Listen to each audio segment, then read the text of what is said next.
Indray vavakoa anatin'ny setry ny fialamboly sy fanatanjahantena ny sabotsy ny alahady ho avy izao no anatanterahana fifaninanana lomano karakarain'ny club national SK ka mazava ho azy fa etsy amin'ny SK Antanimena moa no anaovana izany hetsika izany andian'ny fahafolo ary ity fifaninanana izay ho tanterahina ity ka isy ary ny loka manokana amin'izany mitondra fanazavana momba izay indrindra ary Andriamatoa Christian Rabarzona filohan'ny club natation SK sy Andriamatoa Jérémy Kotomalala SGN club natation SK.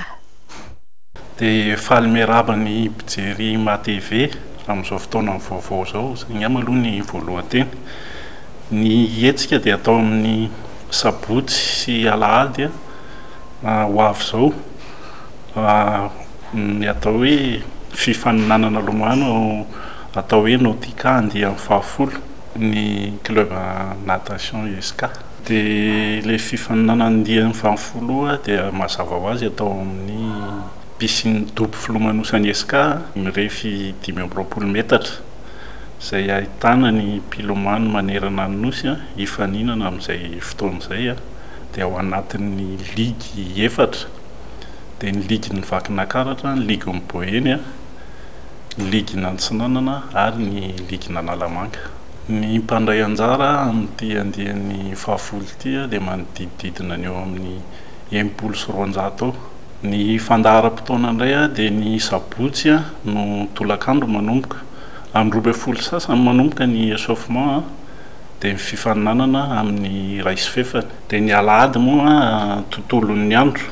amin'ny 7 sasany manomboka ny échauffement dia amin'ny 9 sasany manomboka ny fifaninanana. Izay zany no mampiavaka nyity hetsika fahafolon'ny Nautica ity amin'ny resaka amboara manokana izay atolotra ny club izay mahazo point be indrindra dia io amin'ity fahafolon'ny taonan'ny Nautica ity zany dia tonga dia ho lasan'ilay club mahazo azy fa hatramin'izay tao anatin'izay 7 taona ny karakarain'izay zany dia izay mahazo indroa izay vao mahazo an'ilay amboara manokana.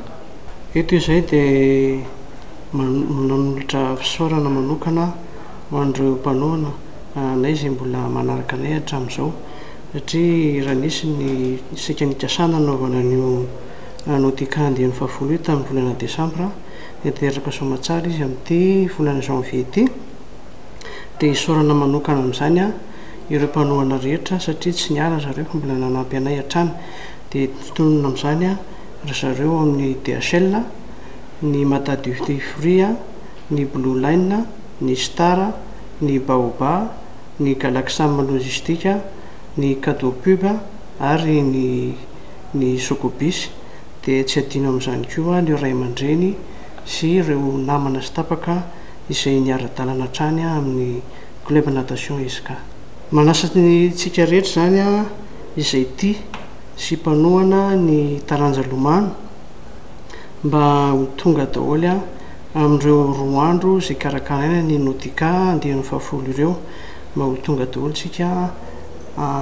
hifanoana amin'izany hiara-paly indrindra satria maro ireo zanakitsika izay andray anjara sy hifaninana ao anatin'izay 2 andro izay anaovana ny Nautica izay. Fanentanana farany ataoko hanampy ny namako ato zany dia hoe manasa ny mpitia fanatanjahantena rehetra sy ny indrindraindrindra ireo mpitia ny taranja lomano fa ho avy eo daholo ireo sangany eto amin'ny nositsika, ireo sangan'ny mpilomano na vavy na lahy eto amin'ny